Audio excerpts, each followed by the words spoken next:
os professores... Aqui. Maurício, está gravando? Eu botou para gravar aí. Apareceu uma mensagem aqui que está bom. sendo gravada. Professores Maurício Donner Jorge, mestre em especialista em ortodontia, especialista em DTM do orofacial, professor coordenador do curso de especialização em ortodontia do Ion Rio, professor de ortodontia e disfunção temporomandibular da Universidade de Vassouras, e o professor Marcos César Ferreira, doutor em ortodontia na USP Bauru, especialista em odontopediatria também pela USP Bauru, especialista em ortodontia pela PUC Rio de Janeiro, mestre em ortodontia pela Universidade de Cidade de São Paulo, coordenador do curso de especialização em ortodontia do ION também, professor do mestrado em ortodontia da São Leopoldo Mandique, Brasil. Então, para nós é um prazer tê-los aqui hoje conosco no nosso programa, que a gente agora faz 2 vezes ao mês, às sextas-feiras, às 19h30. Sintam-se em casa. Muito obrigado por aceitar o nosso convite aqui, por essa apresentação, que eu tenho certeza que vai ser muito importante para os nossos alunos, professores. Enfim, fiquem à vontade, Maurício. Marco, obrigado por vocês aceitarem o nosso convite aí. Tá bom? Edson, para a gente que é um prazer participar aí com vocês, agregar um pouquinho do que a gente sabe no portfólio de opções aí que vocês vão ter a partir de agora em relação à ortodontia. A integração entre as especialidades eu acho uma coisa bem legal. Então, da minha parte aqui, eu já vou antecipadamente agradecendo aí ao convite. É um prazer e uma honra estar aqui com vocês. Eu tenho certeza que vai ser muito interessante também, porque a gente não teve nenhum tema relacionando orto com implante. Então, assim, vocês vão ser pioneiros aqui no nosso projeto, entendeu? Então, mais uma vez, obrigado por isso aí.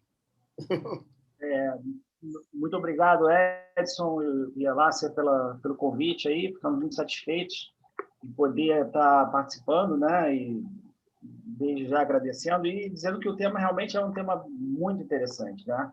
Se a gente parar para pensar aí, todos os procedimentos reabilitadores, eles acabam necessitando de uma conjunção de especialidades, né? E uma inter-relação delas. E a ortodontia, ela participa de forma muito, muito interessante nessa interação de especialidades, né? Então, mais uma vez, obrigado. E vou passar a palavra para o professor Marcos, que vai começar a apresentação, e a gente vai ficar batendo uma bola aqui e vamos deixar vocês bastante à vontade, aí, à vontade de poder participar ou fazer algum tipo de pergunta. Eu não sei como é que é a gente normalmente, vocês apresentam, e aí o pessoal vai colocando as perguntas aqui no bate-papo do Zoom aqui. A gente vai vendo as perguntas, aí no final a gente tira a tela de aula e fica todo mundo na sala e a gente vai fazendo as perguntas e vai um bate-papo. Acho que funciona bem assim.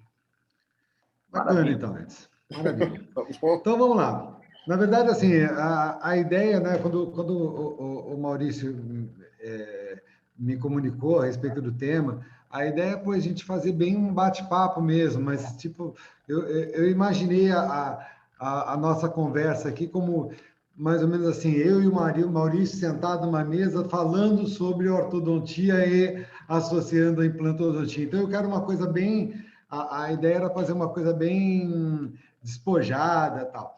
Mas, como tudo, né, e assim, a nossa formação é uma formação muito acadêmica, né, e a gente acaba se pegando muito a essa coisa. Então, eu resolvi trabalhar como um meio termo nessa história, né? Então, primeiro, agradecendo muito a vocês aí pelo convite, mas a ideia é que a gente faça alguma coisa que seja voltada, não só para a nossa experiência pessoal, mas também com um embasamento científico que deve nortear todos os procedimentos que a gente executa dentro de consultório, né? Então, na nossa modestíssima opinião, a gente tem que trabalhar sempre com um muito bom embasamento teórico, né? E as próteses dentárias, como mudaram muito de uma época para cá, né? Hoje mesmo eu estava comentando em aula, poxa, que quando eu me formei, a gente não falava de implante, né? A gente falava era de prótese fixa, metalocerâmica, falava de prótese parcial removível, né? Classificação de Kennedy, aquelas coisas todas. E hoje houve uma grande revolução no conceito de reabilitação oral. E a implantodontia veio como uma especialidade absolutamente importante como uma opção de tratamento para substituição desses dentes perdidos, tá? E quando a gente estava bolando a aula, nós falamos assim, bom, quais são as maiores dores, né, que o implantodontista pode ter e no que a gente pode agregar a essa especialidade? Então, basicamente, a gente procurou trabalhar em duas vertentes, né? Na nossa avaliação, o implantodontista precisa de osso. Estou certo, Edson? Precisa de osso, né? Eles querem tudo. Sonho de implantodontista é ter osso. E sonho de implantodontista também é ter espaço suficiente para colocar os implantes, para fazer uma boa reabilitação. Então, quisemos aliar, né, a pesquisa com a odontologia baseado em evidências, né? E a ideia era colocar dentro do que a gente tem na literatura de ortodontia ideias, né, opções para vocês como implantodontistas. Então, por exemplo, selecionamos alguns artigos e depois mesclamos com alguns casinhos clínicos, mas selecionamos alguns artigos aí para mostrar para vocês. Então, por exemplo, tem esse artigo muito interessante do Gunduz, que relata um caso clínico aonde ele fez uma regeneração de osso, né, uma regeneração óssea, através do movimento dentário ou através do movimento ortodôntico. Isso tudo avaliado a partir de tomografias computadorizadas de feixe cônico, né?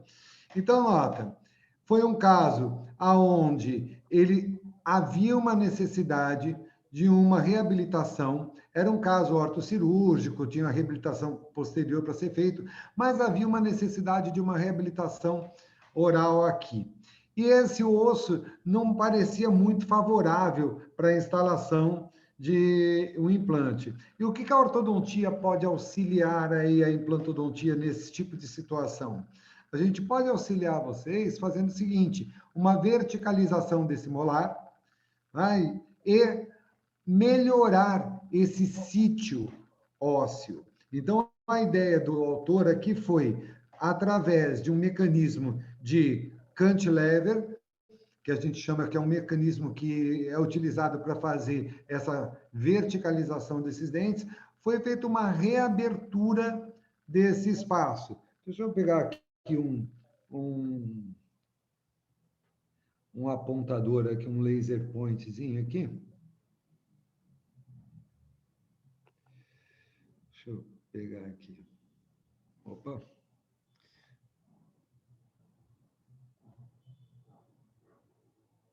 Aqui. Então, a ideia aqui foi fazer uma verticalização desse dente e abrir esse espaço. Depois a gente vai falar sobre dois artiguinhos aí, uns artiguinhos de autoria nossa mesmo, que avaliando esse osso durante os movimentos de reabertura e fechamento de espaços. E nesse caso, o autor resolveu trabalhar uma distalização desse premolar aqui, sob o seguinte conceito, o conceito de que quando você movimenta o dente, você deixa o osso para trás da movimentação. Então, ele pegou, fez uma movimentação de distalização desse premolar e olha só o belo sítio ósseo que ele deixou para trás. O que era muito complicado fazer uma intervenção a nível de implantodontia aqui, se tornou uma coisa bem mais simples no nosso entendimento aqui, não só com um ganho de espessura, mas também com um ganho de altura. E isso foi comprovado na cirurgia de reabertura do sítio ósseo, assim como também na avaliação tomográfica. Então, assim, é uma opção dentro da nossa da nossa inter-relação entre ortodontia e periodontia, que o implantodontista ele pode solicitar para o ortodontista movimentar o dente dentro de um sítio ósseo desfavorável e ainda deixando para trás um local de instalação de implantes muito favorável. A grande pergunta aí, né, a pergunta do milhão aí é como é que fica esse osso, né? Então, nós fizemos um trabalho e junto com uma equipe, no caso aqui eu fiz com a Patrícia, com a Fran e eu aqui, e esse trabalho foi publicado na American Journal e já é de 2017 esse trabalhinho aqui, aonde a gente avalia esse movimento que foi feito dos molares inferiores dentro desse espaço edêntulo. Ou seja, é um movimento mais crítico do que aquele movimento que o Gunduz fez em relação ao premolar. Porque no premolar ele tem uma espessura vestibulolingual bem menor do que um molar. Então, assim, essa movimentação ela é mais crítica, né? E dentro do trabalho que nós traçamos, né, que nós fizemos, nós avaliamos a quantidade de reabertura de espaço, a quantidade de fechamento de espaço, a altura da crista óssea, tanto por vestibular quanto por lingual, e avaliamos também a espessura do osso por vestibular e por lingual. E aqui nós fizemos 3 grupos, um grupo de reabertura, um grupo de fechamento desse espaço, tá? E fizemos também um grupo de controle. Dentro desses grupos, nós aplicamos um teste estatístico que chama análise de variância, tá? Onde foi possível fazer o controle, a comparação desses 3 grupos. E o que nós achamos, né? O que nós encontramos?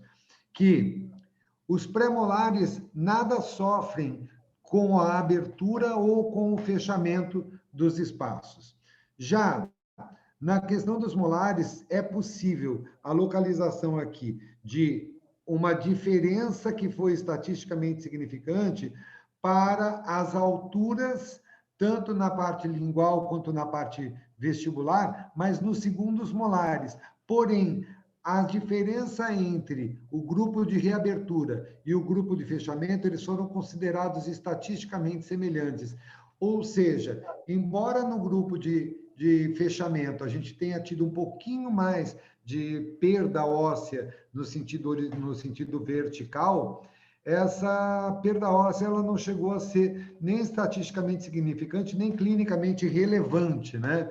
E então aqui tem as tomografias que foram feitas e os cortes seccionais que foram feitos antes e depois da reabertura. E a nossa conclusão ali é que ambos os procedimentos para abordando a perda dos molares permanentes, né, tanto o de reabertura quanto o de fechamento, são viáveis clinicamente, né? E, porém, o fechamento demonstrou um pouquinho mais de deiscência óssea do que a reabertura de espaço. Então, essa decisão pela reabertura ou pelo fechamento de espaço, ela é meramente clínica, sob a consideração de que eu posso mesializar um segundo molar, e essa é uma pergunta muito frequente dos pacientes, né, que chegam ao nosso consultório quando tem perda de primeiro molar, eles querem saber se eles conseguem mesializar um primeiro molar, né? Acontece que às vezes não vale a pena, porque o cara mesializa um segundo molar, mas ele deixa o segundo molar superior sem dente antagonista.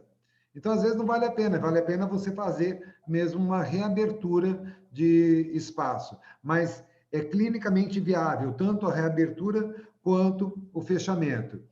Um outro trabalho que nós publicamos também dentro dessa mesma linha, inclusive foi com a mesma amostra, dizia respeito a quanto de inclinação a gente trabalhou, né? Ou seja, quanto de inclinação foi conquistada ou perdida durante as movimentações.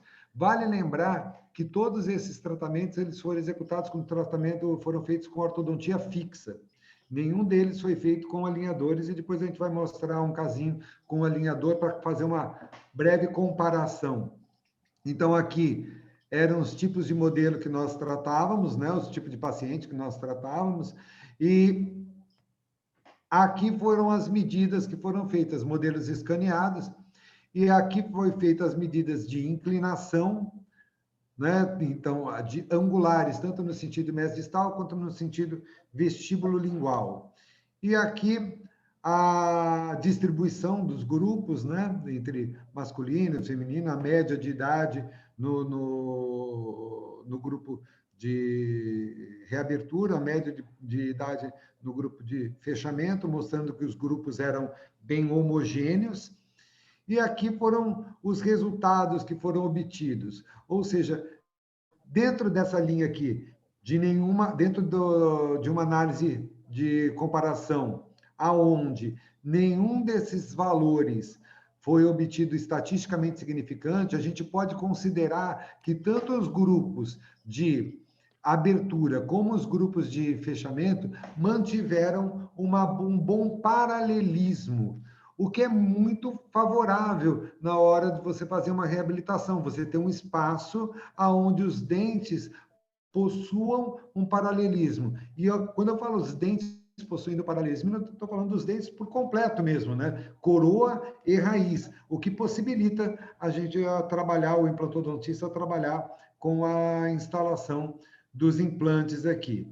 E aqui também a gente tem o pré-tratamento depois do fechamento e depois a diferença entre eles, né, do pré-tratamento e depois do fechamento, o que foi corrigido, e também a gente nota que nas inclinações, tanto dos molares quanto dos pré-molares, não houve uma diferença estatisticamente significante, então os grupos podem ser considerados iguais.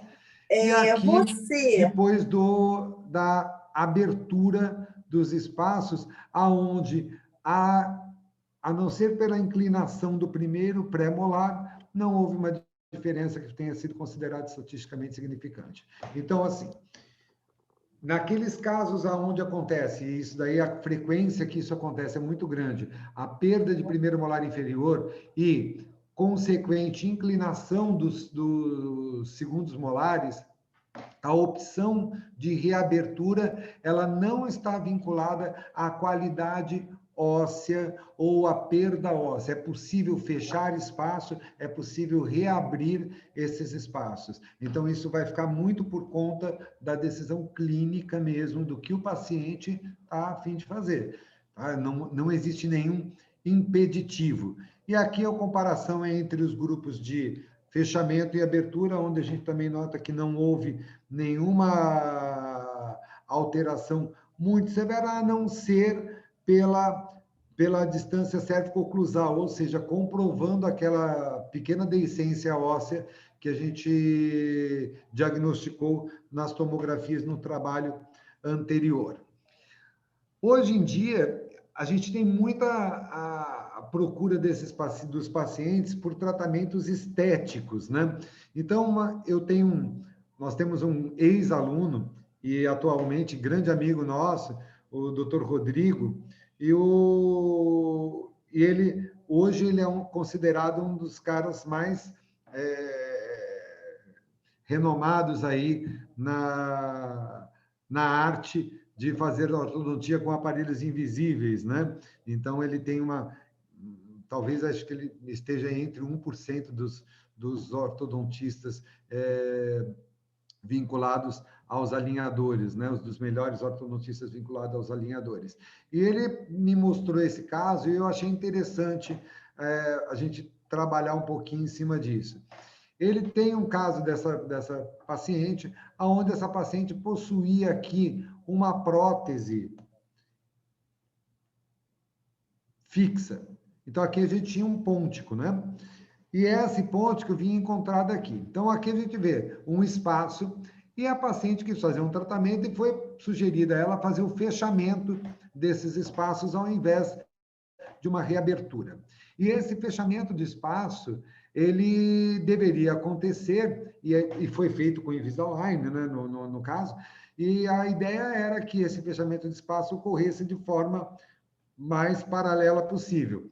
Aqui a gente tem o plano, o Clean Check, né, que é o plano inicial, e aqui é a expectativa do fechamento dos molares. O que realmente aconteceu é que depois do tratamento executado, o que foi obtido foi isso daqui, ó. A gente vê claramente que esse resultado é um pouquinho diferente desse daqui. Ok, vamos fazer um retratamento. Então, olha só, aqui um refinamento do tratamento, né? Aqui a gente tem ainda a inclinação, e ele, o Rodrigo, como é um cara que tem muito recurso, a gente trabalhou junto muito tempo lá em Vassouras, no curso de especialização lá da Universidade de Vassouras, e eu sei da capacidade mecânica que o Rodrigo tem. Ele tentou ainda verticalizar esse molar. E o planejamento de tratamento seria feito dessa forma, com os power arms, né? E aí, ao final do tratamento, o resultado obtido foi esse. E aqui a gente tem o final do tratamento. Então, a gente vê que, embora os tratamentos com alinhadores eles estejam ainda eles estejam em voga, né? Tem muita gente falando sobre isso, mesmo na mão de uma pessoa super habilidosa, esses aparelhos ainda carecem um pouco de recursos para poder fazer uma movimentação radicular bem adequada. Tá? Vou deixar o Maurício agora falar um pouquinho. Não, Maurício, você pode entrar aí agora para falar? Fala um pouquinho aí agora sobre os tracionamentos, né? Isso. Vamos falar sobre mais uma colaboração da ortodontia aí para os tratamentos de reabilitação com implantes, né? E uma das aplicações que a gente tem usado é a extrusão, né? A extrusão dentária para formação óssea e realização de um alvéolo um pouco mais favorável para ter uma ancoragem mais uma estabilidade primária melhor, né, do implante. A gente sabe que é super importante para a nossa integração. Então, aqui o Marcos ele selecionou esse artiguinho aqui do... Volta lá, por favor, Marcos. É italiano, né? The Open Dentist Journal. Oi? A revista é Open Dentist Journal. É um artigo onde ele fala sobre esse ganho, né, da qualidade do tecido pré-implante, né? Ou seja, para ganhar um pouquinho desse osso antes de implante, principalmente em áreas estéticas, né? Para não ficar aqueles implantes muito longos, né? Exato. E pode passar, Marcos. E aí ele tinha um defeito ósseo importante, né? No 11, no 21 também, e ele fez uma extrusão ortodôntica para trazer o osso e melhorar a qualidade óssea aí para depois a colocação dos 2 implantes nessa região. Se eu não me engano, são 2 implantes. E aí o procedimento ortodôntico, que é um procedimento relativamente simples de extrusão, né? É claro que a gente tem que ter uma força adequada para fazer esse movimento. Se você tem interesse em trazer osso, né, tem que ser um movimento de força contínua e leve. E, com isso, ele foi fazendo a extrusão do dente e conseguiu um melhor sítio ósseo para poder botar os implantes, mas, mesmo assim, a gente observa que ele teve que fazer um complemento aí de enxerto, né? E depois a membraninha aí e o recobrimento, o fechamento do sítio já com os cicatrizadores, se eu não me engano, né, Edson? Você pode ajudar melhor aí. E depois a solução protética aí ficou bem melhor, né? Aí foi feito um tracionamento lento, né? Exato. E vamos lá. Então, mais para a gente poder observar o resultado ósseo, aí, bem interessante, né? E a gente teve esse cuidado de mostrar um artigo científico aí antes de mostrar o casinho que a gente vai mostrar agora. É um casinho que eu fiz no consultório. O paciente tinha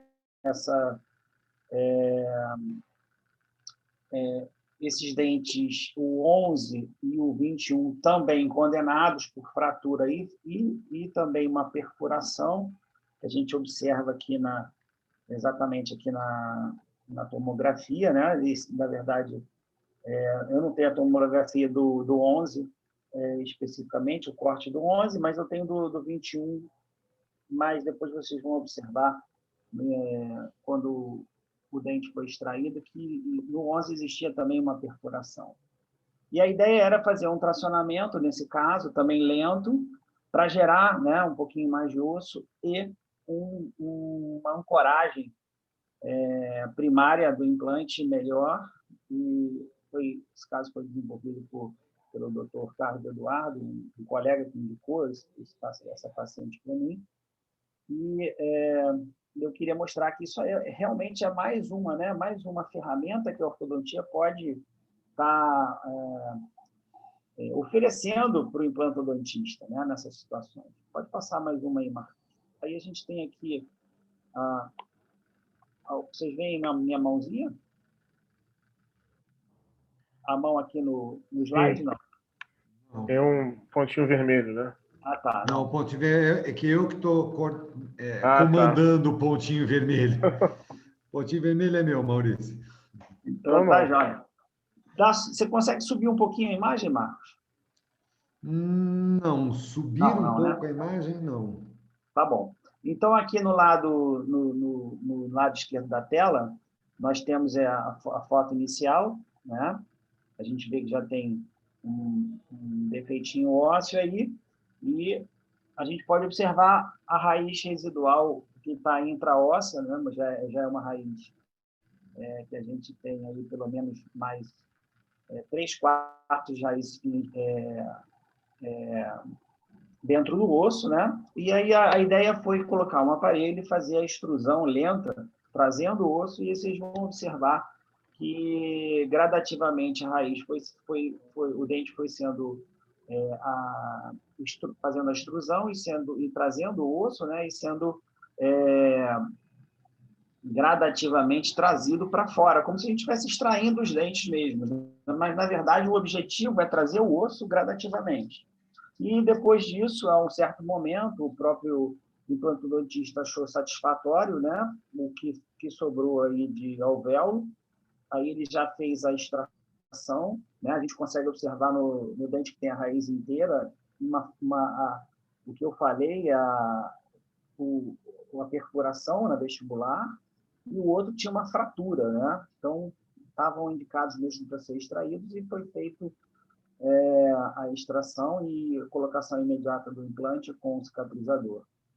E mais uma das contribuições que a ortodontia, que eu vejo bem interessante dentro do benefício para o implantodontista, é o aparelho ortodôntico muitas vezes servir como provisório, né? Principalmente nos casos que você vai demorar muito tempo para ossa integração, casos com enxerto, principalmente na região dos dentes anteriores, onde você tem um componente estético, e a gente sabe que, eventualmente, você pode ter um provisório colado adesivamente, através de adesão, e muitas vezes sai, solta, e com um aparelho ali, ele fica bem estável e dá condições do implantodontista ter tempo para a ossa integração, ou até mesmo para algum tempo de cicatrização óssea para o enxerto, né?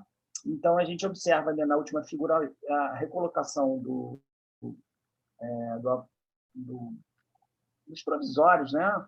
Iniciando ali a confecção dos provisórios no 11 e 21, apoiados no aparelho ortodôntico, aguardando ali exatamente já a ossa integração para depois partir para a confecção dos definitivos.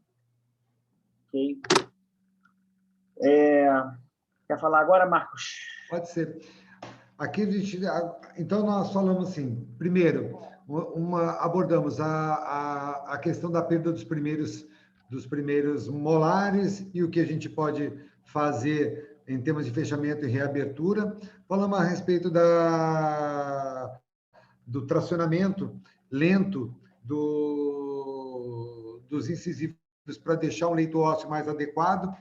E também agora a gente pode falar sobre uma coisa que acontece muito dentro do consultório de implantodontia, que é a substituição dos incisivos laterais por agenesia, né? Isso não é uma coisa tão incomum assim, acontece com uma certa frequência, e a ideia era, assim, basicamente você tem 3 opções, né, para substituição desses dentes, né? Você pode fazer uma prótese removível, uma prótese substituindo os incisivos laterais.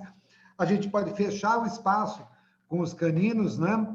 E a gente também pode pegar e recuperar esses espaços para inserção posterior aí de um implante na região dos incisivos laterais. E, assim, particularmente, eu vou confessar a vocês que dessas 3 opções, a que mais me seduz é a reabertura de espaço para colocar o implante na região dos laterais. Isso por uma questão funcional. Eu acho que o canino tem que ficar na posição do canino, né? Eu acho que o canino é um dente muito importante na desoclusão e os pré-molares, eles não têm uma estrutura tão suficiente, tão boa, assim, para poder aguentar os movimentos de lateralidade aos quais eles vão ser submetidos caso eles fiquem nos espaços dos caninos, né? Então, nós separamos aí um artiguinho de um dos autores que podem ser considerados um dos maiores autores sobre esse assunto, que é o Cockett, né?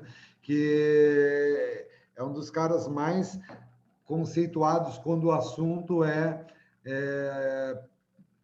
substituição, né, ou agenesia de incisivos laterais superiores, principalmente. E aqui ele aborda uma das situações que é a erupção do canino fora do sítio, ou seja, no sítio do incisivo lateral. E que esse canino ele tem que ser distalizado, né? Então ele faz o procedimento de distalização. O problema é que quando o canino é distalizado, ele abre essa pequena depressão aqui, óssea. Ou seja, esta parte de osso aqui sofre um estreitamento. E aqui a gente tem 2 preocupações antes de enviar o paciente para o implantodontista.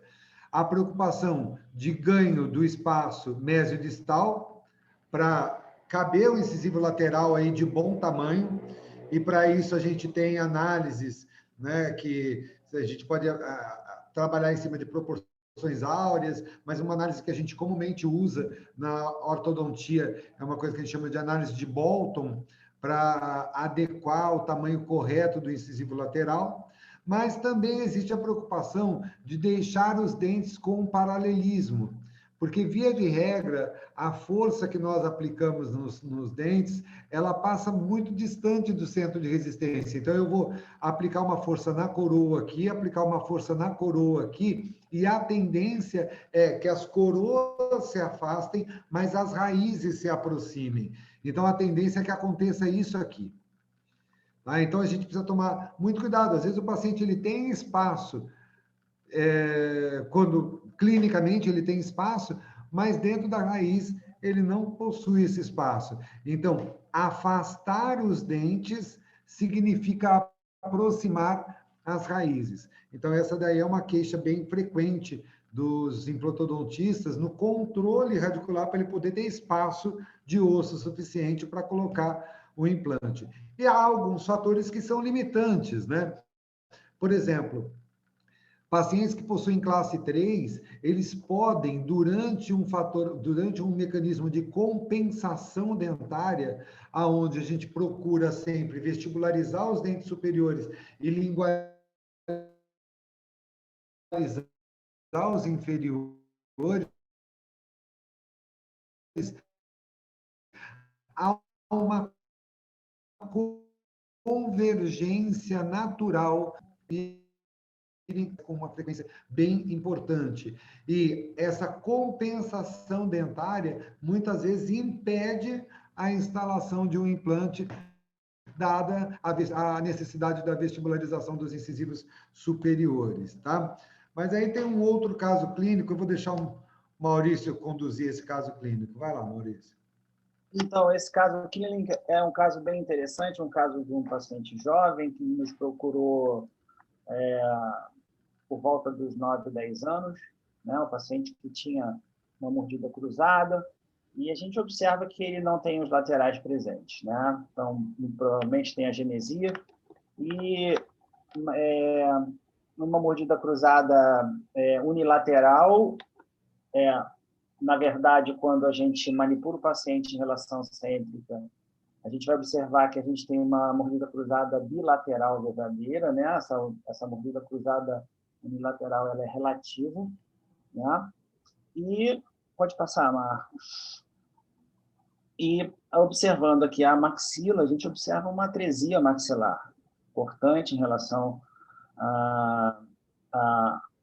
ao perímetro transversal, aí, na verdade, a distância transversal da maxila em relação à mandíbula. Então, como era um paciente jovem, ainda em crescimento, né, nós optamos em fazer primeiro a expansão, né, a disjunção, e ele não só tinha a agenesia dos incisivos laterais, como também ele tinha a agenesia de 2 premolares inferiores, dos segundos premolares, e tinha a agenesia também de um premolar superior, exatamente desse sítio que está sendo apontado aí.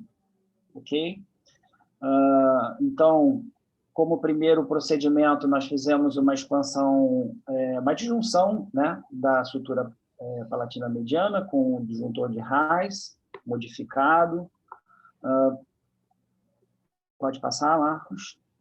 Aqui a radiografia da sutura aberta, né, uma radiografia para a gente observar a efetividade do procedimento, e é importante ressaltar que nessa situação a gente vai ganhar perímetro ósseo, ou seja, massa óssea, espaço presente, para a gente poder até negociar depois esse espaço para a colocação de implantes na região de lateral, que essa foi a opção, nesse caso, para reabilitação, né? Claro que a gente, quando toma uma decisão dessa, a gente toma uma decisão junto com o paciente, né? A gente coloca todas as vantagens, desvantagens, riscos dos procedimentos e, junto com o paciente, a gente decide qual caminho seguir, né?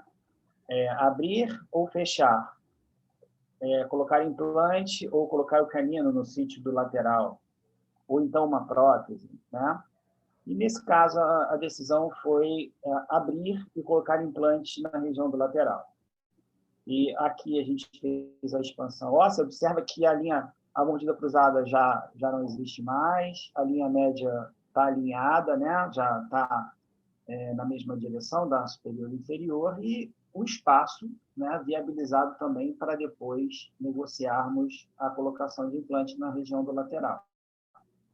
Pode passar. Aqui já a cicatrização óssea da sutura palatina mediana, e já partindo para uma segunda fase do tratamento. A primeira fase ortopédica executada, e a segunda fase do tratamento, a gente optou pela inclinação dos incisivos.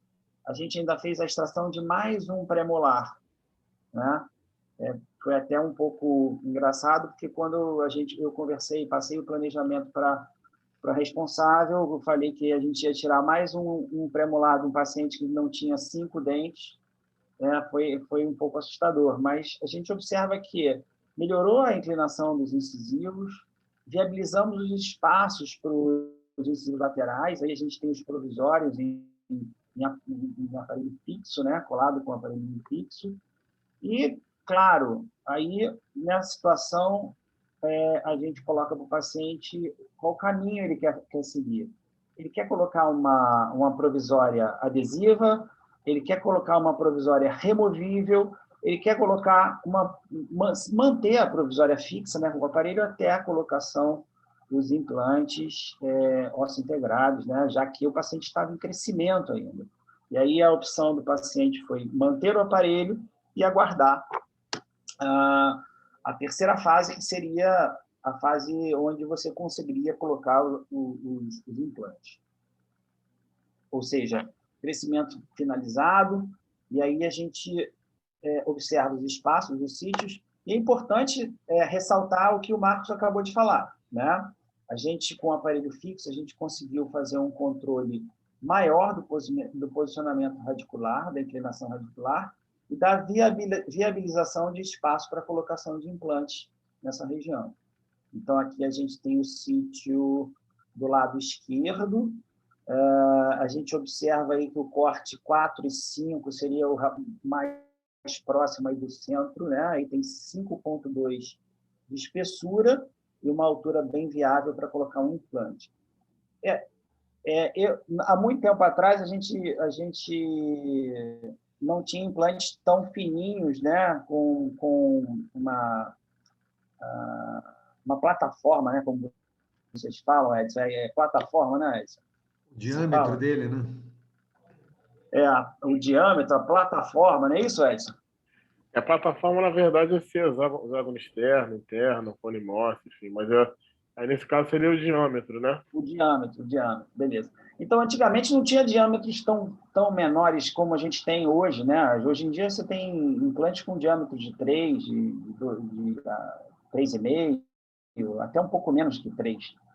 E facilita bastante a colocação, já que a gente tem que ter osso também, né? Ao lado do implante e na parte vestibular, na mesial distal, uma espessura razoável para a gente poder acomodar o implante e ele ter uma integração e ter osso suficiente na mesial distal, na vestibular e também na palatina. Então, no lado esquerdo aí, a gente tinha espaço, né? No lado direito também tinha espaço, foi viabilizado espaço para isso, e foram feitos 2 implantes osso-integrados, e aí o resultado final, né, da parte de implantes e coroas, né, já definitivas. Vale a pena ressaltar, pode colocar passar mais uma? Esse caso aí, ele já tem exatamente 10 anos de pós-colocação de implantes, tá? Então, essa foto inferior do lado direito, esse caso já tem 10 anos de implante e coroa. O paciente deu uma vaciladinha aí com a contenção, deu uma mexidinha no incisivo central e no lateral, quer dizer, no 21 e no 11, né? E aí a gente está estudando aí de fazer um retratamento para melhorar isso aí. Mas já tem 10 anos esse caso, essa fotografia já é de 10 anos de follow-up.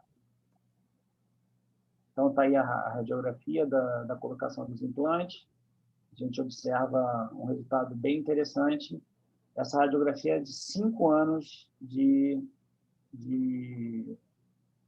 pós-instalação de implantes. Bom, como o Marcos falou, né, a gente tem também a possibilidade, hoje em dia, de fazer esse tratamento com alinhadores, né? A gente está aí com os alinhadores estéticos em voga, né? E, esse caso, a paciente optou em fazer alinhadores estéticos, ela já tinha uma prótese fixa, os dois no 13, no 12, no 23 e no 22, em cantilever. E ela queria fazer o tratamento ortodôntico, ela tinha um apinhamento na arcada inferior e tinha essas próteses para administrar o espaço. Passa mais uma aí, Marcos, por favor. Então, a gente observa que o espaço não era suficiente para a gente colocar 2 implantes, né? Já que ela ia fazer o tratamento ortodôntico e fazendo a interação ortodontia e implantodontia, a gente optou em oferecer para ela também a possibilidade de se colocar um implante na região do 12 e do 22. E fazer o tratamento ortodôntico, e ela aceitou, e a gente desenvolveu esse tratamento com com Invisalign. Vamos lá. Então, o objetivo do tratamento era reorganizar, né, esse apinhamento, dissolver esse apinhamento, melhorar esse apinhamento, e viabilizar espaços para a colocação dos implantes na região do 12 e 22. Então, aqui a gente tem o escaneamento inicial do paciente, né, na visão frontal, lateral direita e esquerda. Pode passar. A visão oclusal do escaneamento inicial. Já aqui embaixo, aqui embaixo está com apinhamento ainda, Marcos? Sim. Sim? Sim. É porque eu não consigo ver aqui. Então, a visão oclusal, superior e inferior, pode passar. E aqui a radiografia panorâmica inicial. Tá? Ali a gente tem Falta um pouquinho. A gente vai... observa que essa paciente ela já tinha passado por um tratamento ortodôntico quando mais jovem. Então, já tinha alguns dentes que já tinham uma reabsorçãozinha, um arredondamento de ápice, né? A gente observava no central, no 11, no 22. No 21, desculpa. Pode passar. Aí, já é a imagem do plane check já de solução, né? Ou seja, a gente aumentou o espaço para os incisivos laterais, corrigiu o apinhamento, e a gente fez isso com um pouquinho de vestibularização, mas como já existia um posicionamento do incisivo, do canino, a gente não fez muito movimento, a gente conseguiu um espaço bem satisfatório para colocar 2 implantes aí. Então, aí a tomografia pós-tratamento ortodôntico, né? A gente vê que o lado do 12 ficou um pouquinho melhor do lado do 22. A gente colocou aí o implantodontista na situação mais difícil, né? Pode passar. Então, aí a imagem da tomografia, a nível de espessura óssea, tá? Lembrando daquele aspecto que o Marcos falou naquele artigo científico, né? Na região do lateral faz aquele sulquinho, aquela depressão vestibular, e muitas vezes os implantodontistas têm que colocar aí um enxerto ou até mesmo mudar um pouquinho a angulação do incisivo para poder colocar o dente melhor nesse osso, né? Ela já tinha um comprometimento importante no posicionamento e na altura do 13, né? Como o Marcos está mostrando aí. O dente já tinha um posicionamento, uma perda ósseazinha. Vocês vão observar que ele tem uma coroa maior, esse dente, uma coroa de cerâmica. Ele já tinha no início. Pode passar. E aí, a colocação do implante e os provisórios, né? Os provisórios de implante lever, em resina acrílica. Pode passar. Uma visão oclusal. A gente observa uma melhora importante aí no espaço, né? Que não existia, pode passar. E aqui o antes e depois, né? Já na finalização, com a colocação das coroas definitivas. A gente observou uma melhora bem grande aí do espaço, do apinhamento, né? Então, a gente conseguiu fazer um tratamento interessante e com um resultado satisfatório para trocar essas próteses, e agora ela tem 2 dentes implantes suportados aí na região dos laterais. Pode passar. Marcos. Então, para suportar cientificamente o tratamento que foi proposto, houve um trabalho que foi feito pelo professor Fábio Uribe, que é da equipe lá do professor Ravindrananda, que é um dos grandes nomes da ortodontia mundial, né? E a gente tem no nosso currículo aqui o grande prazer de ter conhecido e ter feito traduções dos livros do do professor Nanda para o português, né? Já a convite do professor Carlos Henrique, lá de Brasília também. E ele mostra justamente essa questão da depressão, né? A questão da reabertura do espaço para inserção do incisivo lateral protético ou implantado, ele sofre com o problema da depressão. Então, por exemplo, você reabre o espaço no pré-tratamento e no pós-tratamento, você vê que existe uma diferença grande entre os pré e o pós-tratamento, evidenciado aqui pelo esse P menor do que 0,05, né? E o que acontece é que essas grandes diferenças, elas acontecem também no espaço lateral, ou seja, na espessura alveolar, aonde a gente nota que no período de pós-tratamento existe uma diminuição desse espaço. Mas isso não deve ser um problema, porque hoje já tem vários implantes, aí eu não sei nem se esse é o menor que tem, foi um dos menores que eu achei aí nas propagandas, na literatura, tá?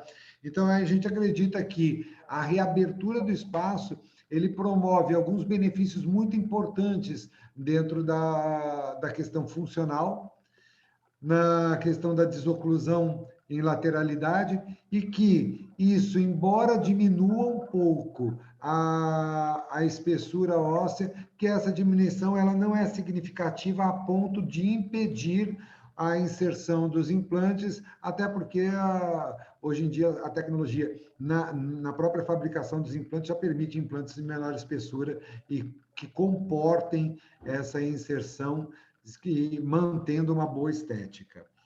Uma outra opção de tratamento, uma outra abordagem que a ortodontia pode auxiliar dentro da implantodontia é o ganho de espaço para implantar dentes inferiores. Por exemplo, é muito comum, quando o paciente perde o primeiro molar inferior, que haja uma extrusão de um primeiro molar superior.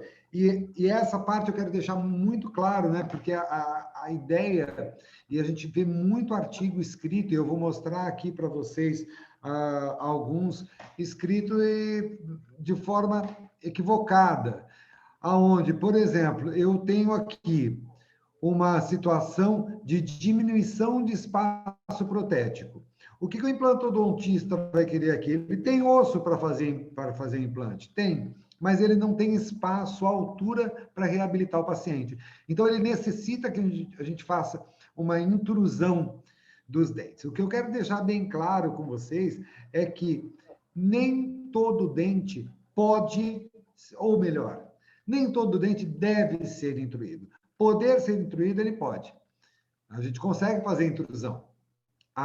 Mecanicamente, a intrusão é viável. Agora, a questão é saber se isso é bom para o paciente ou não. Então, eu recebo pacientes de implantodontistas que, pura e simplesmente, por ver o dente extruído, ele pede para eu fazer a intrusão dos dentes, ok? Aí a gente tem que avaliar a questão periodontal. Aliás, hoje mesmo, durante a aula, eu estava comentando que paciente que tem problema, sequela de problema periodontal, porque o paciente que tem problema periodontal, ele não pode estar em tratamento ortodôntico, mas o paciente que tem sequela de problemas periodontais, a gente deve muito trabalhar, ao invés de fazer um alinhamento dentário, né, a gente tem que nivelar a parte óssea. Então, a gente vê aqui nesse artigo que foi produzido pela equipe do Nanda, pela equipe do Uribe, aonde foi executada a intrusão. E note que esse limite periodontal, o contorno gengival, ele acompanha a intrusão. Ou seja, o fato de intruir o dente não vai fazer com que a coroa clínica desse dente diminua. Então, a gente vai fazer a intrusão, as distâncias biológicas vão ser mantidas e o osso vai seguir a intrusão. O tamanho da coroa clínica, ele vai permanecer a mesma. O problema todo é que há muitos artigos, e aqui um outro artigo que é um relato de caso, aonde a gente nota que há uma extrusão dentária, e essa extrusão dentária aqui, ela está acompanhada, ela não veio acompanhada pelo osso, ou seja, houve a extrusão dentária, mas o osso ficou para trás, o osso está aqui plano. E, neste caso, foi proposto no artigo a intrusão dos dentes. Nota como a gengiva aqui, ela subiu. Por quê? Porque o dente foi intruído. Então, o osso acompanhou a movimentação dentária. E isso daí é muito ruim sob o aspecto de saúde periodontal a médio e longo prazo, né? Porque os dentes que são possíveis ou passíveis de sofrer intrusão são os dentes que sofreram uma extrusão fisiológica, ou seja, o dente extruiu, mas o osso também veio junto. Esse tipo de situação, quando acontece, ele possibilita fazer a intrusão. Já os dentes que sofreram uma extrusão patológica, ou seja, o dente extruiu, mas o osso permaneceu plano aqui, como eu estou mostrando. Quando ele sofre a intrusão, ele cria um defeito ósseo, e isso deve ser evitado. Então, nem todo dente extruído, ele é passível de intrusão. Dentes extruídos, fisiologicamente ok, você pode fazer a intrusão. Dentes destruídos patologicamente, a recomendação é que não seja feita a ortodontia, e sim um tratamento de reabilitação. Desgaste, coroa, endo, é o que for necessário. Então, intrusão de molares, sim ou não? Sim, mas sempre ou depende? Depende. O periodonto é que vai me dizer se é possível, se é viável ou não. Então, se ocorreu uma extrusão fisiológica, ok, pode ser feita. Se ocorreu uma extrusão patológica, não deve ser feito. Então, num caso como esse aqui, o que vocês acham? Pode fazer uma intrusão ou não? A nossa opinião é que não, que esse caso não deve ser intruído, que esse caso deve ser reabilitado através de uma diminuição mecânica da coroa clínica com a confecção de uma coroa ou uma prótese. Então, casos desse tipo, aonde você tem o nível ósseo que não acompanhou a extrusão, não deve ser feita a intrusão. Mas vemos aqui um outro artigo que indica a intrusão nesses casos. Então, são os artigos ou são os profissionais que visam uma correção das coroas clínicas sem se importar muito com o periodonto, tá? Então, a ideia básica é nivelar a tábua óssea. Esse daí deve ser o mandatário nas nossas opções de tratamento quando da extrusão de molares ou extrusão de qualquer dente. Existem alguns casos aonde a gente associa tratamentos, gerenciamentos de espaço com cirurgia ortognática. Então, por exemplo, há um tempo atrás apareceu esse caso para mim aqui, indicado por um grande amigo meu, o Dr. De Luiz, aonde a paciente apresentava esse nível de sorriso, com uma posição mandibular um pouco protruída. Então, e neste caso, ela possuía a agenesia de incisivos laterais. Nota que eu falei anteriormente, classe 3, muitas vezes vem acompanhada de agenesia de incisivos laterais. E essa agenesia aqui foi tentada aqui uma reanatomização, né, transformando aqui num incisivo lateral. Ela possuía aqui muita falta de dentes posteriores também, né, problemas ósseos de reabsorção muito importantes. E a opção aqui foi fazer uma reabilitação através de um tratamento ortodôntico acompanhado de cirurgia ortognática. Então, isso daqui já é o pós-operatório da cirurgia ortognática, a gente já nota uma relação de perfil muito melhor, e a gente foi gerenciando os espaços. Neste caso, eu já tinha o problema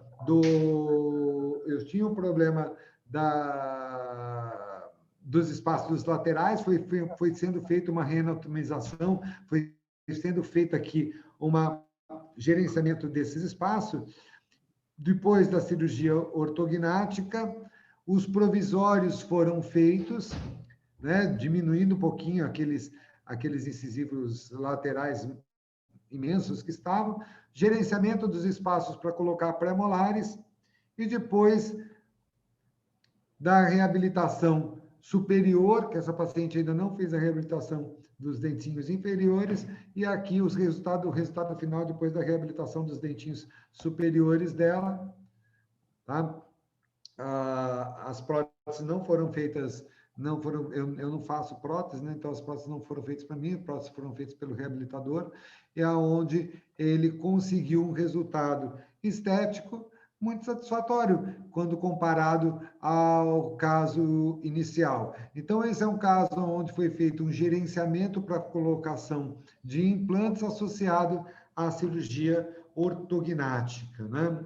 Eu acho que a gente tem mais um último caso, né, Maurício? Isso. Esse daqui.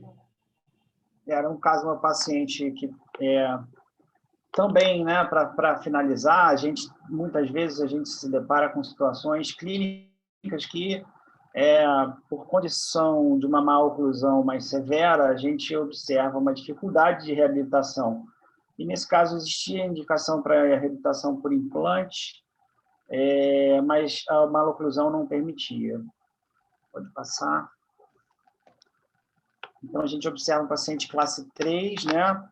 Ela tinha ausência do 13 e 23, e esse 21 ele estava fraturado, e a reabilitadora precisava fazer uma coroa nesse dente. Bom, nessa situação de má oclusão e de oclusão, viabilizaria os dentes anteriores aí, eles estão em uma situação de trauma, né? A gente sabe disso. E manter essa situação não colaboraria com a estética, não colaboraria com a função, e muito menos com a longevidade do implante aí, né?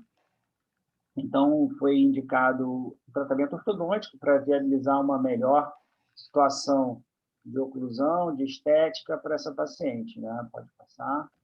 E a gente fez aqui a visão oclusal, superior e inferior, um apiamento grande, né? E a gente fez um tratamento ortodôntico. Pode passar, Marcos?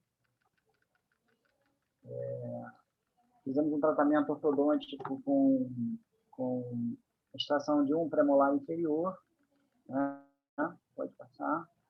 E aqui o resultado final, viabilizando a colocação do implante no 21, e melhorando a condição da oclusão, né? A gente sabe que o tratamento ortodôntico para pacientes adultos, né?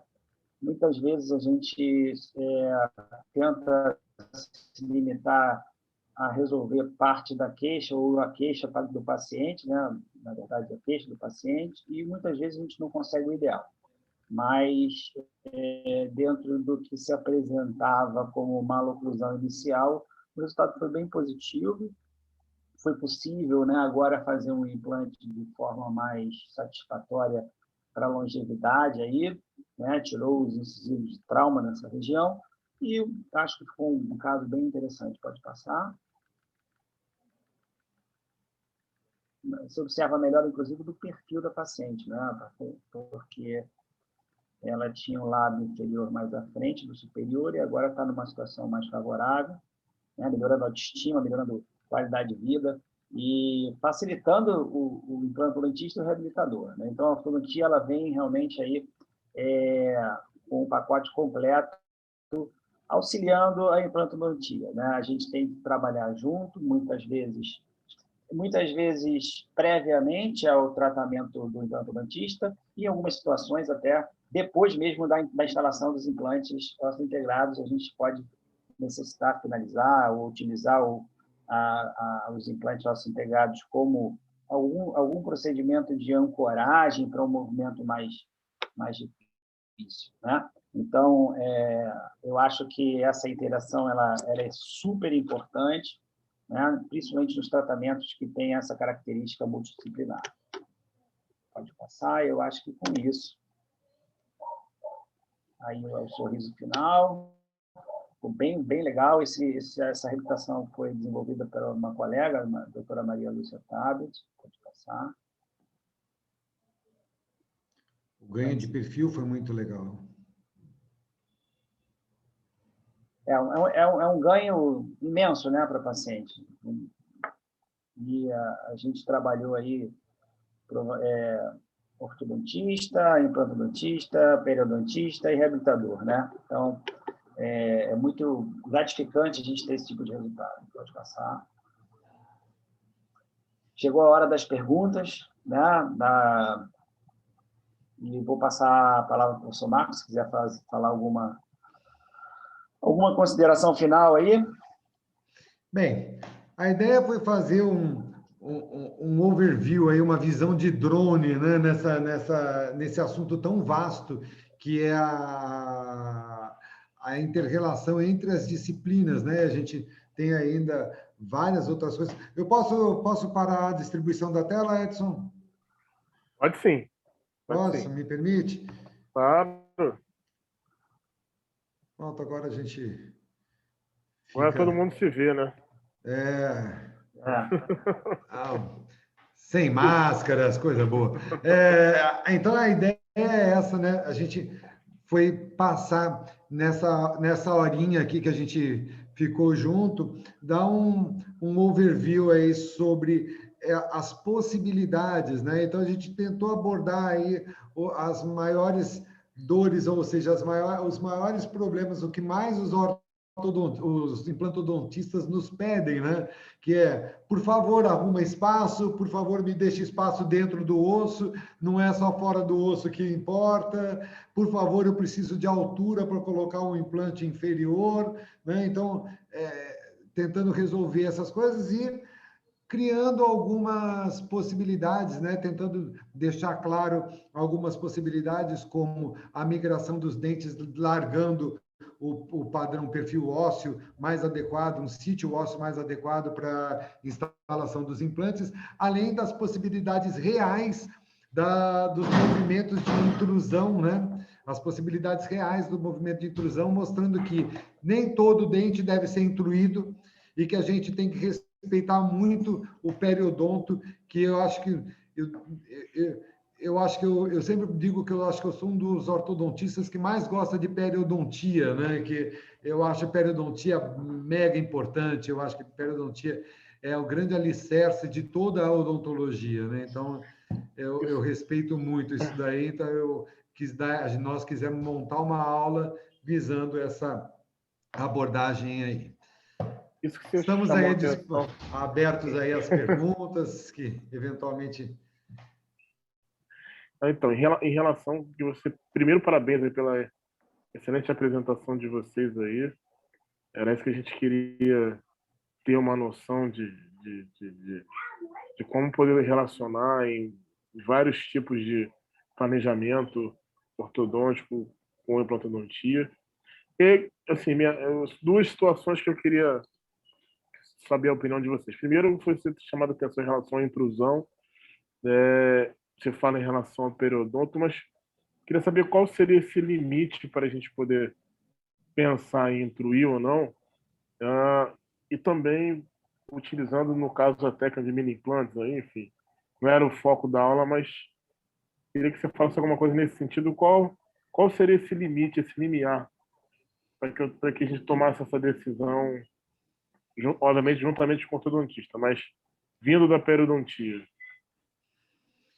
Então, Edson, a questão o limite, assim, os dentes, eles se movimentam desde que eles tenham osso. Então, assim, em tese, seria possível eu pegar um molar do lado direito e transportar o molar para o lado esquerdo, desde que eu tivesse tempo viável para isso, hábil para isso. Então, assim, as intrusões, elas podem acontecer e os mini implantes ou as ancoragens absolutas, né? Elas facilitaram absurdamente a vida do ortodontista. Então, hoje, a gente consegue ganhar 3, 4 milímetros de intrusão sem nenhum problema, né? As limitações aí elas vão estar mais voltadas à questão da altura facial do paciente, aonde pacientes com padrão mais vertical, normalmente eles vêm associados com um alvéolo mais longo e passível de uma intrusão maior, porque você não tem você tem bastante quantidade de osso alveolar. Pacientes com padrão facial mais curtos é que possuem um pouquinho mais de restrição às intrusões. Mecanicamente, não teria problema. Você poderia colocar os mini implantes e sair fazendo intrusão e intruir dentro até mais do que você deveria, porém, os padrões faciais é que vão determinar isso, muito mais do que a condição periodontal. A condição periodontal, definitivamente, você tem que avaliar nível ósseo. Se o nível ósseo te permitir fazer isso, ok. Se você não for criar uma iatrogenia, criar um problema, um defeito ósseo no paciente, você pode intruir. Então, é a história que a gente já falou antes. Intrusão fisiológica, ok, vai lá, toca o projeto. Extrusão patológica, aborta, faz a solução protética, que é o melhor para o paciente, isso. Entendi. Uma outra dúvida também que às vezes a gente se depara na clínica e recebe alguns pacientes que, após tratamento ortodôntico, remoção de aparelho, a gente pega esses dentes com alguma mobilidade ainda. Não vou dizer que é uma mobilidade grau 2, 3, mas uma mobilidade grau 1, chegando às vezes no grau 2, e aí a gente também fica com essa pulga atrás da orelha, e saber qual a melhor conduta de se realizar nesse paciente. Porque se ainda tem alguma mobilidade, será que ele tem que acabar o tratamento ortodôntico com mobilidade, vou dizer 0, mas entre 0 e 1? Uma outra pergunta que veio à mente. Maurício, quer responder ou vou eu mesmo? Eu acredito que, assim, o ideal é que o paciente finalize sem mobilidade, né? Ou com uma mobilidade muito, muito leve. Ou seja, para isso acontecer, você tem que ter um tempo necessário para fazer a finalização, né? Fazer uma boa contenção ortodôntica e também lembrar que muitas vezes, para isso você tem que ter tempo para ter essa regeneração tecidual, né?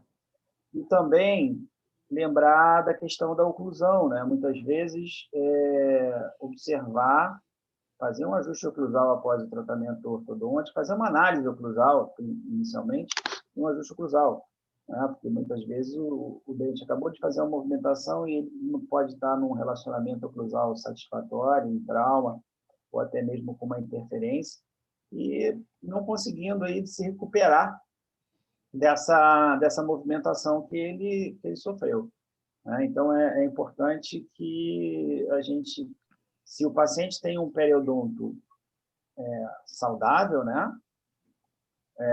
Ou seja, se não tem nenhuma doença periodontal, ou até mesmo sequela periodontal, o certo é ele estar com uma mobilidade bem próxima do normal. Paciente que já tem um periodonto reduzido, mas que foi submetido ao tratamento ortodôntico por algum motivo, ele fica mais suscetível a acontecer isso ou não teria, não tem nenhuma correlação em relação? Não há uma correlação em relação a isso, Edson. Na verdade, assim, o paciente, quando ele tem um periodonto reduzido, eu costumo dizer que você tem forças oclusais. E essas forças oclusais, elas são apropriadas para um periodonto saudável. Na medida que você tem uma redução periodontal por qualquer motivo, as forças oclusais não deixam de acontecer. Então, elas passam a ser deletérias, não porque as forças oclusais são deletérias, porque o periodonto foi diminuído. Então, assim, quando você tem um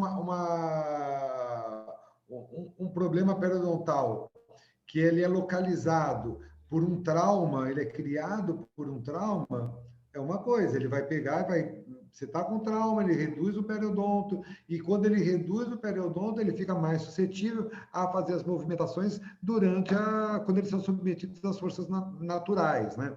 Então, eu brinco quando a gente conversa sobre isso nos cursos, eu falo assim, imagina aquela arvorezinha que sofre sempre um vento de 50 quilômetros por hora. Aí, de repente, alguém chega lá e tem a brilhante ideia de tirar a terra de volta dessa árvore. Os ventos não vão mudar, eles vão continuar nos 50 quilômetros por hora. Ou seja, mas agora ela vai ser uma árvore mais suscetível aos problemas. Então, a esses ventos, né? Então, a gente tem que tomar cuidado, porque a musculatura do paciente não vai mudar. Então, por isso que a gente diz sempre que o periodonto, cara, é uma parte importantíssima dentro do rol da estabilidade pós-tratamento, né? E o periodonto, ele leva um tempo para se recuperar depois do tratamento ortodôntico. A gente judia um pouco do periodonto durante o tratamento ortodôntico. E a gente sabe que até a recuperação dos ligamentos existe... Eu não coloquei aqui nenhum artigo do tipo, mas há artigos que apontam que a recuperação total do periodonto se dá após um ano, onde todas as fibras vão se reinserir, né? As fibras do ligamento periodontal vão ser reinseridas, e assim, o tamanho do ligamento periodontal depende do esforço ao qual ele está submetido. Quando ele está submetido a um maior esforço, ele vai ter uma mobilidade maior, porque ele aumenta do tamanho. É a forma que a natureza encontra de amortecer esse trauma. Então, um bom ajuste oclusal, uma boa análise oclusal, com uma boa abordagem de movimento protrusível, lateralidade, fazer uma boa abordagem nesse sentido faz toda a diferença ao final de um tratamento ortodôntico, para que você não tenha nenhuma complicação pós-tratamento. Excelente. Uma outra pergunta, já vou abrir já para quem quiser perguntar, primeiro o professor Sandro, mas a minha última pergunta aqui, em relação a pacientes que, por exemplo, desenvolvem uma hiperplasia ou hipertrofia de tecido mole, que a gente sabe que com a movimentação a gente tem, né, acaba também tracionando o tecido, e pacientes que já têm um biotipo mais espesso, né, ou então fazem uso de alguma medicação que pode levar a essa hiperplasia, hipertrofia, e juntamente com o acúmulo de biofilme, né, e vão ter esse aumento de volume tecidual, qual seria o melhor momento de se intervir? Para esses casos e para casos que a gente tem o contrário, áreas que a gente tem uma recessão gengival, né, ou áreas que você não tem nenhuma faixa de gengiva inserida e que é necessário você fazer um enxerto conjuntivo para recobrimento radicular ou para ganho de gengiva inserida em determinadas regiões, o paciente poder higienizar melhor e tal, qual seria o melhor momento de se intervir numa situação e na outra? Bom, vou falar aqui da última colocação, aí, da questão do enxerto, né? Eu acho que se a gente vai fazer a movimentação para uma região, acho que a gente pode separar em duas situações clínicas diferentes, né? Se a gente vai fazer uma movimentação onde a gente depende e necessita de osso e gengiva, né? Às vezes é interessante fazer esse enxerto antes do tratamento. Agora, existem situações onde você tem, né, pós-tratamento e até mesmo durante a contenção, muitas vezes a gente observa movimentação de alguns dentes e, né, exposição de raiz e perda óssea, e você observa que houve uma modificação da posição da raiz desfavorável para a colocação de enxerto, né? Então, aí você tem que fazer a movimentação ortodôntica, posicionar melhor a raiz, né? O torque, a inclinação radicular, posicionar o dente numa posição mais favorável para que você tenha espaço suficiente para fazer o enxerto ósseo. Desculpa, o enxerto gengival, né? E em relação à hiperplasia, quer falar sobre isso, Marcos? Posso falar? Na verdade, as hiperplasias são um grande inimigo da movimentação ortodôntica, né? eu reputo que quando você está fazendo movimentos de fechamento de espaço, e esses movimentos de fechamento eles começam a promover um acúmulo de tecido, esse tecido deve ser tirado durante o tratamento ortodôntico por motivos de higiene e também por facilitar muito o tratamento, facilitar a velocidade do tratamento ortodôntico.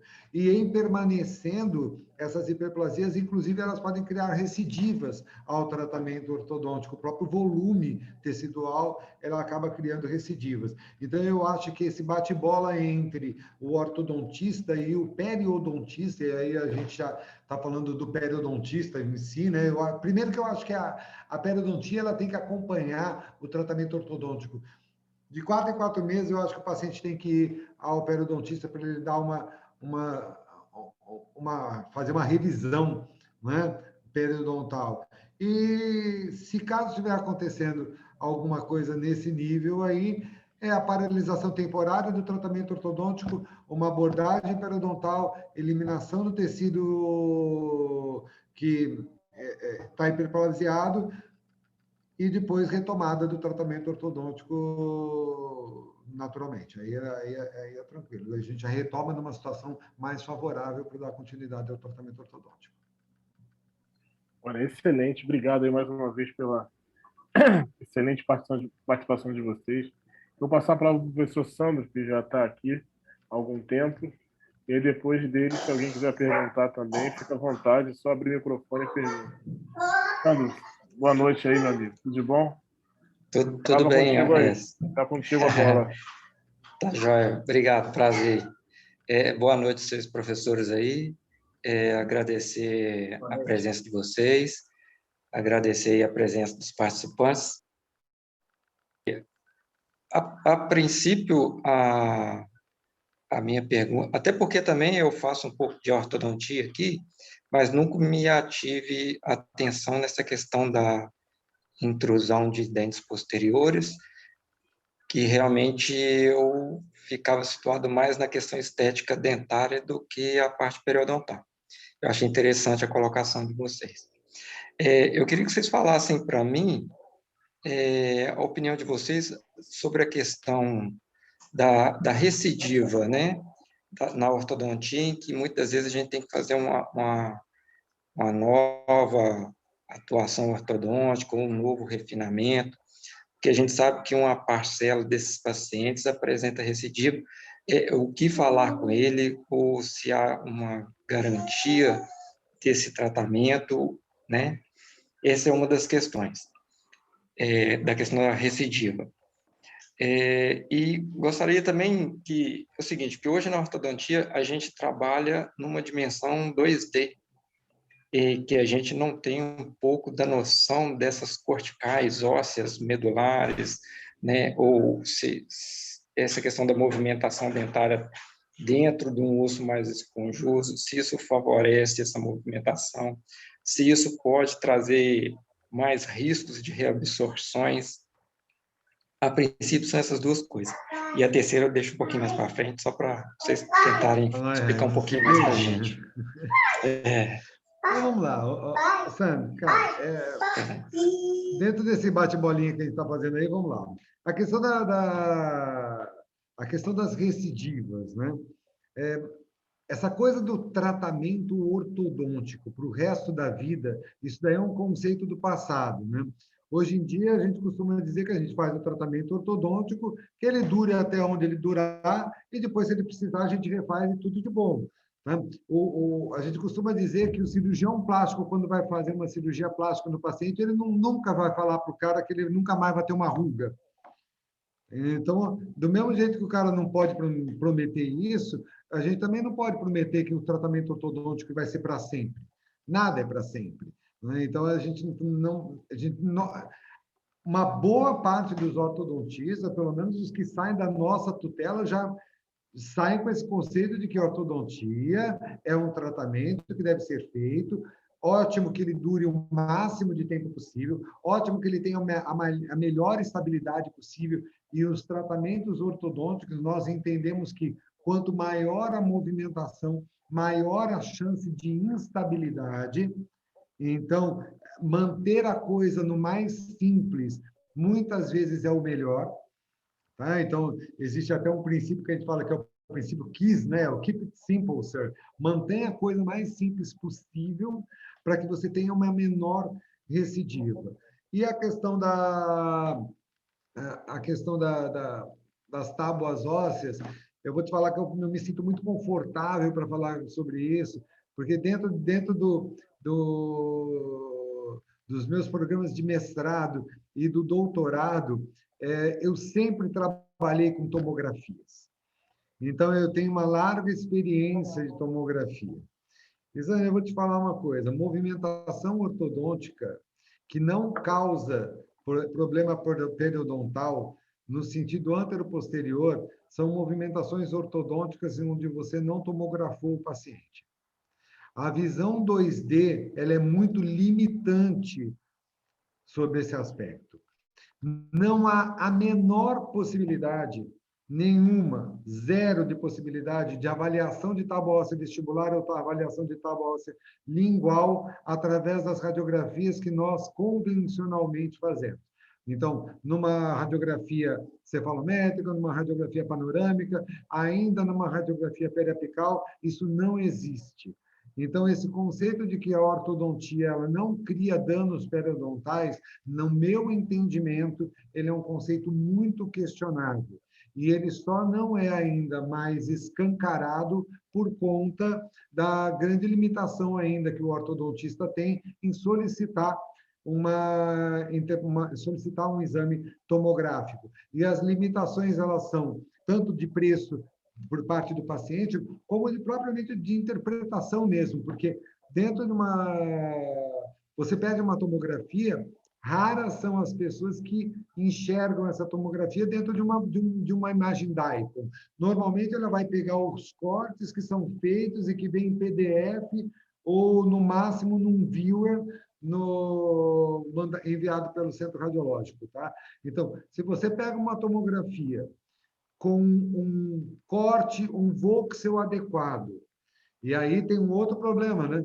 O ortodontista, ele pede a tomografia para detectar um canino incluso, uma relação de canino com os dentes vizinhos, uma relação de dente impactado. Agora, a tomografia nesse tipo de voxel, com um voxel acima de 0,4, ela impossibilita totalmente a visualização de tábua óssea. O osso some.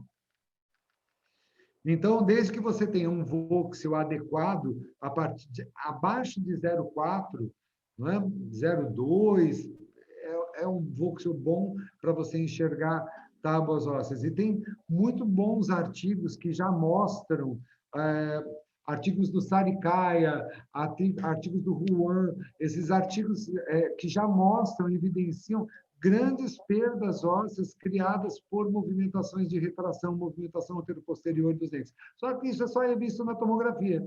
Isso não é visto na radiografia convencional. Então, artigos antigos, se você quiser falar que a ortodontia não causa dano periodontal, leia artigos antigos. Se você quiser ver a situação real, a vida como ela é, aí você passa a ler artigos mais recentes com abordagens tomográficas, e aí você vai ver que a coisa não é tão azul assim, o céu não é tão azul assim como a gente imagina. Perfeito, obrigado. Vou passar a bola para outra aí.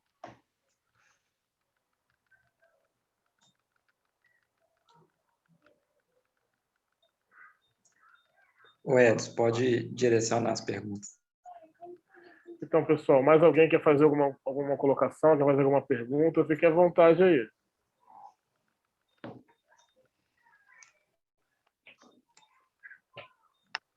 Acho que é só a gente mesmo, né? Passar a palavra para o Maurício aqui para a gente fazer as considerações finais, então. Bom, gostaria, então, de agradecer, né, esse convite, que não seja o último, né? É muito legal esse tipo de participação. Quando você fez o convite para mim, eu tive que ter o Marco, senão ele ia ficar com ciúmes. Né? Então, a gente topou de fazer essa essa parceria aí, que já tenho nada mais, nada menos que 20 anos. E foi muito bom estar aqui com vocês. Teve uma emoçãozinha anterior, que eu vim de Vassouras agora, e, claro, quando você está precisando, né, tudo acontece, né? Então, congestionamento na Dutra, congestionamento na Serra de Mendes, congestionamento tudo quanto é lugar. Mas, graças a Deus, cheguei na hora, eu consegui chegar aqui 7h20. Mas foi muito bom participar, estou muito feliz, e foi muito produtivo, muito legal. A gente estava aqui ontem, batendo um papo, eu e o Marcos aqui, fazendo a aula, dando uma revisada na aula, e já sabia que ia ser muito interessante. Foi corrido, né? A gente deu uma corridinha, porque 1h e pouco, 1h30 para esse tema é pouco, mas fica aí a vontade de voltar para a gente falar mais um pouquinho. E muito obrigado, Edson, muito obrigado, Maurício Gross, a Lácia, professor Sandro, todos os participantes aí, muito obrigado por terem vindo. Foi muito legal e, se possível, quanto antes a gente está à disposição aí para voltar e participar mais uma vez. Professor Marcos, passa a Com palavra. certeza, deixar sempre aí registrado que eles são coordenadores, né, CEOs lá do ION Cursos, tem curso de pós-graduação em ortodontia, entre outros, mas já estão lá há mais de 20 anos no ION, então se quiserem falar um pouquinho disso também, fiquem à vontade aí. Eu vou responder aqui a questão do ciúme, né? Que o Maurício levantou essa bola, né? Não, cara, eu tenho um orgulho monstro de falar que o Maurício foi meu aluno, né, cara? E assim, e ter formado um cara da estirpe do Maurício é um objeto de muito orgulho mesmo. E a gente faz muitas coisas juntos há muitos anos. E eu acho que a gente tem conseguido deixar a nossa parcela de contribuição para a melhoria da qualidade dos ortodontistas do estado do Rio de Janeiro, de São Paulo e até de alguns cursos do exterior onde a gente tem participado, né? Edson, cara, você tem se tornado um parceirão nosso também. Cara, é muito legal, é muito bom a gente conviver, porque dizem que a gente é a média das pessoas que a gente convive, né? Então, conviver com gente de qualidade sempre nos catapulta para cima, né? Então, sempre eleva o nosso nível, porque os questionamentos começam a ser mais rebuscados, a gente é obrigado a correr atrás de conhecimento, porque os caras perguntam as coisas que são. Aí vem o Sandro, manda uma questão de osso, que é uma questão polêmica dessa, né? Essa relação entre qualidade de gengiva e osso, isso é uma relação, é uma questão muito polêmica. Eu tenho um amigo de faculdade que ele é professor de periodontia, de vez em quando a gente faz uns embates a respeito disso também. Mas fica aí o agradecimento, sim, muito obrigado a vocês, ao Maurício por ter me colocado também nessa jogada, tá? Ele sabe que eu gosto de falar dessa, então, valeu, muito obrigado a vocês. Quem quiser depois fazer alguma pergunta ou mesmo depois lembrar de alguma coisa, passa aí o contato, a gente tem o maior prazer em responder. E sim, a gente já está lá junto a uma jornada de mais de 20 anos, aí tem 22, 23 anos que o ION está montado. Mas isso daí não é nem que eu conheço o Maurício. O Maurício vai para bem uns 27, 28 anos ou mais que eu conheço o Maurício. E é uma vida, cara. É um casamento aí que deu certo e a gente está nessa batalha aí para melhorar a qualidade da odontologia que a gente ama a beça. Obrigadíssimo. Obrigado, Marcos. Faço minhas suas palavras. Pronto. Maurício do Gross, quer falar alguma coisinha, Maurício? Bom, pessoal. Maurício também. Boa noite, professor Marcos. Boa noite, professor. Boa noite, Maurício. Queria agradecer aí, eu acho que agradecer a presença no Amigos da Lácia, foi brilhante, né? Acho que vocês conduziram um tema de alta complexidade de uma forma muito clara, de uma forma muito didática. Foi perfeito. Muito obrigado. E a gente vai estar mandando uma lembrancinha para vocês aí, em agradecimento à bela participação do Amigos da Lácia. Muito obrigado a todos. Obrigado, Maurício. E a Lácia já participa dos nossos cursos lá no ION, Maurício, entendeu? Pô, Agora tem que visitar os cursos de orto lá, Sim, Maurício. tem sim, é muito importante. Vamos sim, combinado. Gente, boa noite. Obrigado mais uma vez a todos aí. Obrigado a vocês aí. Tudo de bom.